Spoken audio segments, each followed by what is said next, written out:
ക്രിസ്തുയേശുവിൻ്റെ നിസ്തുല്യ നാമത്തിൽ എല്ലാവർക്കും എൻ്റെ സ്നേഹവന്ദനം. സ്ട്രീംസ് ഓഫ് ലൈഫിൻ്റെ പ്രഭാത ചിന്തയിലെ ഈ പ്രഭാതത്തിലെ ധ്യാനത്തിനായി നമുക്ക് ലഭിച്ചിരിക്കുന്ന വേദഭാഗം 115 സങ്കീർത്തനത്തിൻ്റെ 15 വാക്യം. ആകാശത്തെയും ഭൂമിയെയും ഉണ്ടാക്കിയ യഹോവയാൽ നിങ്ങൾ അനുഗ്രഹിക്കപ്പെട്ടവർ ആകുന്നു. തനിക്ക് യാതൊരു ധനവുമില്ല എന്ന് പരാതിപ്പെട്ട് നടക്കുന്ന ഒരു മനുഷ്യൻ ഒരിടത്ത് ജീവിച്ചിരുന്നു. ഒരു ദിവസം ഒരു മഹർഷി ഇയാളെ കണ്ടുമുട്ടി. മഹർഷി ചോദിച്ചു, താങ്കൾക്ക് ധനമൊന്നുമില്ലെന്നല്ലേ എപ്പോഴും പരാതിപ്പെടുന്നത്? അതെ. താങ്കൾക്ക് കൈകളില്ലേ? കാലുകളില്ലേ? ഉണ്ട്. കണ്ണുകളില്ലേ? അതുമുണ്ട്. ഞാൻ 1,00,000 രൂപ തരാം.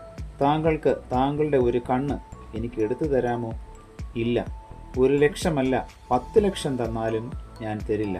അപ്പോൾ മഹർഷി പറഞ്ഞു, അങ്ങനെയാണെങ്കിൽ താനും വലിയ ധനവാനാണ്. ഈശ്വരൻ തന്നിരിക്കുന്നതെല്ലാം വലിയ ധനമാണ്. ഈശ്വരനിൽ നിന്ന് ഒരു ധനവും കിട്ടിയില്ലെന്ന് പറയുന്നത് തെറ്റല്ലേ? മഹർഷിയുടെ ഈ വാക്കുകൾ ശരിയാണെന്ന് അയാൾക്ക് തോന്നി.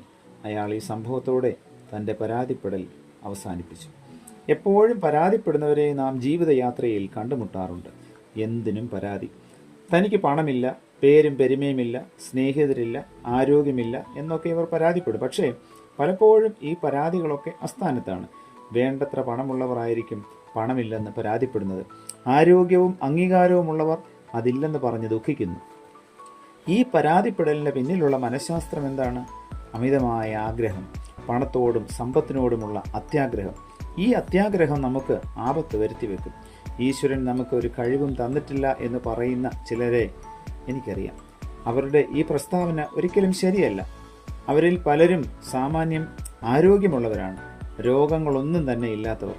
ശാരീരികമായ വൈകല്യങ്ങൾ അവരിൽ ആർക്കുമില്ല. എന്നാൽ തങ്ങളെക്കാൾ ആരോഗ്യമില്ലാത്തവർ, സാമ്പത്തികമായി തളർന്നവർ, ശാരീരിക വൈകല്യമുള്ളവർ തുടങ്ങിയവർ യാതൊരു പരാതിയോ പരിഭവമോ ഇല്ലാതെ സന്തോഷവാന്മാരായി കഴിയുന്നു. നിനക്ക് വേണ്ടത്ര ആരോഗ്യമില്ലേ? പണിയെടുക്കാൻ കൈകാലുകളില്ലേ? സുന്ദരമായ ദൃശ്യങ്ങൾ കാണാൻ മനോഹരമായ കണ്ണുകളില്ലേ? ശ്രവണമധുരമായ ശബ്ദങ്ങൾ കേൾക്കാൻ ചെവികളില്ലേ?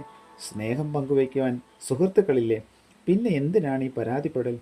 പരീക്ഷയിലൊന്ന് തോറ്റാൽ, കൈയൊന്ന് മുറിഞ്ഞാൽ, ചെറിയൊരു അസുഖം വന്നാൽ ദൈവത്തെ ശപിച്ച് പരാതി പറയുന്നവരുടെ കൂട്ടത്തിൽപ്പെട്ടവനാണോ പ്രിയ സഹോദര സഹോദരി? നിങ്ങൾ ഒന്ന് ആലോചിച്ച് നോക്കൂ. ഈ ലോകത്ത് നിന്റെ മുന്നിലൂടെ കടന്നു പോകുന്ന അനേകം മനുഷ്യരെക്കാൾ നീ സമ്പത്ത് കൊണ്ടും ആരോഗ്യം കൊണ്ടും സമ്പന്നനല്ലേ? അതേ എന്നുത്തരം പറയുവാൻ നിനക്ക് സാധിക്കും.